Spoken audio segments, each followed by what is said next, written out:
sedang di fase kebingungan Ustaz. Di mana ada istilah kata kalau kamu mau sukses dunia, maka kamu patuh dan taat kepada orang tua.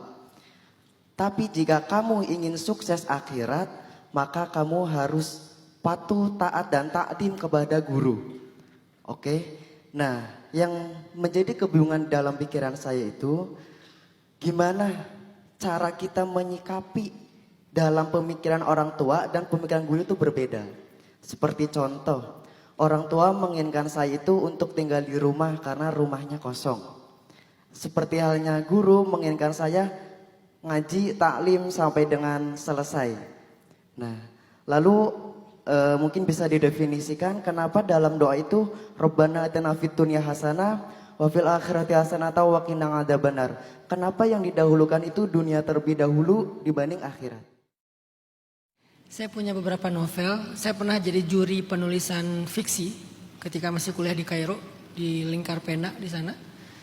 Jadi lumayan serius lah belajar sastra. Saya punya buku-buku tentang bagaimana menulis cerita yang baik, buku tentang bagaimana membangun penokohan fiksi, tokoh antagonisnya, tokoh hero-nya atau apa, itu tuh lumayan serius dulu belajar. Nah, dalam ilmu sastra kadang urutan itu justru dibalik. Biasanya yang istimewa ditaruh di akhir biasanya.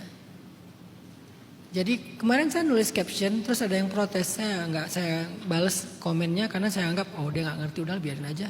Karena dia nggak nanya, tapi dia malah kayak mempertanyakan. Kan beda nanya sama mempertanyakan kan. Kalau nanya kan pengen tahu, kalau mempertanyakan kan menyalahkan. Saya nulis menjalani hobi, terus yang ujungnya ibadah. Kok ibadah ditaruh di belakang setelah hobi dan segala macam? Padahal coba kalian perhatikan, ketika Nabi ngomongin tentang ciri-ciri perempuan yang layak dinikahi itu ada 4. Nomor 1-nya apa?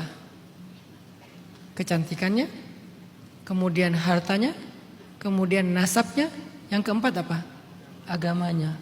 Tanya tuh kepada Nabi, kok agama ditaruh di belakang setelah fisik, secara harta, setelah nasab, kok malah agama terakhir? Kamu gak ngerti sastra sih.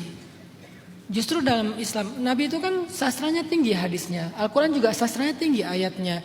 Biasanya sesuatu kadang-kadang gak selalu ya. Jadi sengaja diletakkan di akhir biar kenotis gitu. Jadi gak selalu yang diletakkan di awal itu yang paling istimewa. Kadang maksud seorang penulis, seorang penyair itu justru meletakkan yang istimewa itu di akhir. Dan itu berlaku dalam banyak hal. Nah begitu juga dalam urutan hasanah dunia, hasanah akhirat. Dan itu gak selalu urutan di dalam Al-Quran itu bermakna prioritas, gak selalu. Karena Al-Quran, makanya kita butuh belajar tafsir, kaidah-kaidah Al-Quran. Ada yang urutan itu artinya memang prioritas, ini dulu baru ini. Ada yang urutan itu sifatnya bukan prioritas tetapi tanawu'. Tanawu' itu artinya keberagaman. Jadi mau ditaruh di mananya sama, mau di akhir, mau di tengah, mau di awal, itu tanawu', nggak apa-apa, bebas aja. Ada ayat yang kayak gitu urutannya. Ada yang memang urutannya di awal yang paling penting. Jadi secara berurutan dan prioritas. Jadi kita harus cari tahu dulu maksud dari urutan ini apa.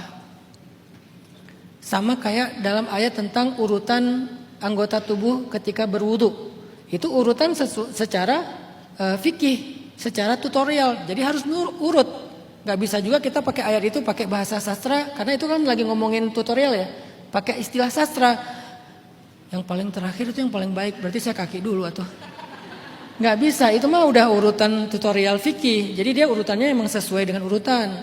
Tapi kalau dalam berita, bukan sebuah tutorial how to, dia sifatnya berita, biasanya justru yang penting itu ditaruhnya di akhir.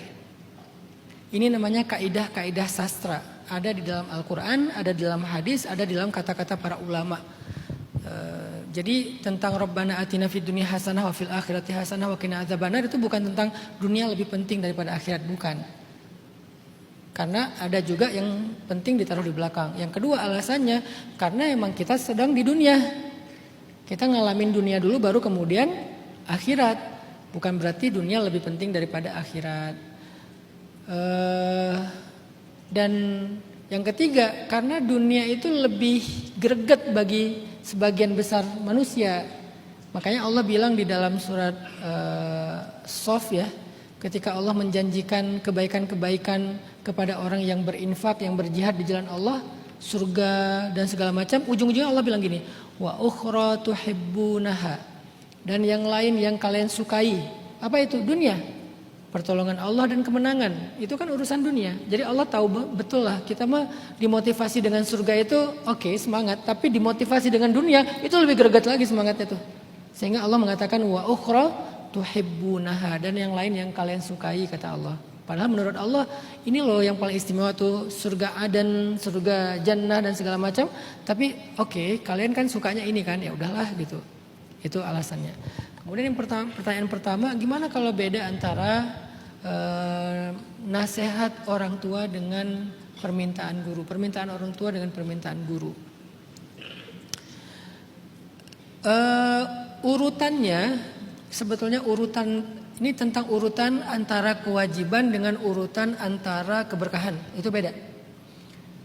Kalau berbuat baik antara ayah dan ibu, ibu dulu. Kalau berbuat baik antara ayah dan ibu, ibu dulu. Ibu, ayah. Kalau berbuat baik ya. Jadi kalau kalian punya uang lebih, kasih ibu, baru ayah. Kalau kalian punya waktu, kasih buat ibu, baru ayah. Kalau kalian punya kebaikan, perhatian, ibu, baru ayah gitu. Tapi kalau minta doa, ayah dulu baru ibu. Jadi kalau kita mau berbuat baik, setelah kita sukses, ibu dulu. Kalau kita mau sukses, kita belum sukses, ayah dulu. Gitulah nasib kita ya, laki-laki ya. Anak sebelum sukses datangnya ke ayah, setelah sukses datangnya ke ibu. Jadi kurang mulia apa coba perempuan dalam Islam? Masih aja dibilang kesetaraan gender lah, emansipasi lah, segala macam. Mulia banget perempuan dalam Islam tuh. Sebagai istri, sebagai ibu, saking mulianya sampai banyak surat tentang cewek dalam Al-Quran. Ada surat cewek, apa suratnya? An-Nisa. Ada surat curhat, apa suratnya? Al-Mujadilah. Itu kan cewek banget tuh. Cowok kan jarang ngomong, laki-laki jarang bercerita. Ya kan ya? Gimana kita tahu dia punya banyak masalah kalau dia udah duduk gini? Lama gini. Itu banyak masalah tuh. Dia nggak bercerita soalnya. Kalau perempuan, aku lagi banyak masalah banget nih. Kamu bisa bantu aku nggak? Jadi aku ramah, panjang kan curhatnya kan. Bahkan kadang-kadang kalau dia curhat sama temannya juga adu nasib sama-sama curhat sama dia. Laki-laki tidak bercerita. Jadi kalau misalnya mau berbuat baik, kalau mau minta doa, ayah dulu. Kalau mau berbuat baik, ibu dulu. Jadi ini secara keberkahan, secara kebaikan. Kalau secara keberkahan ayah dulu, kalau secara kebaikan ibu dulu. Gitu juga dalam masalah orang tua dengan guru. Kalau kita mau belajar agama, belajar hidup, ya mintanya ke guru. Mau mencari keberkahan, mintanya ke orang tua dulu baru guru. Kalau mau belajar, guru dulu baru orang tua. Nah, sekarang pertanyaannya, kasusnya tentang apa ini? Keberkahankah? Tentang cara hidupkah? Tentang memuliakankah? Tentang mencari ridhokah? Atau tentang ilmu? Coba nilai sendiri. Oh, ini kayaknya tentang menyenangkan hati. Ya udah orang tua dulu. Oh, tapi yang satu nyuruh sesuatu yang menyenangkan hatinya, yang satu lagi nyuruh belajar. Nah, lihat yang kita pelajari ini sesuatu yang wajib enggak? Yang kalau kita enggak pelajari kita dosa. Misalnya kita belum tahu cara berwudu. Kalau kita enggak tahu cara berwudu, kita enggak bisa sholat. Ketika kita mau belajar menuntut ilmu cara berwudu, ibu kita nyuruh kita jagain rumah dia. Wudu dulu karena itu wajib. Menjaga rumah itu, kalaupun wajib, bukan yang mudorot banget gitu. Yang sampai bikin kita nggak bisa sholat. Lihat fiqhul aulawiyat, fikih prioritas dalam hal ini. Jadi pertama lihat ini masalah apa dulu nih? Masalah keberkahan hidupkah? Atau masalah kewajiban dan ilmukah? Yang kedua lihat prioritasnya yang mana dulu nih? Mana yang lebih besar maslahat? Mana yang lebih besar mudorot? Tapi biasanya nih, sebetulnya hal ini tidak bertentangan sih biasanya. Tinggal kita menentukan waktunya aja.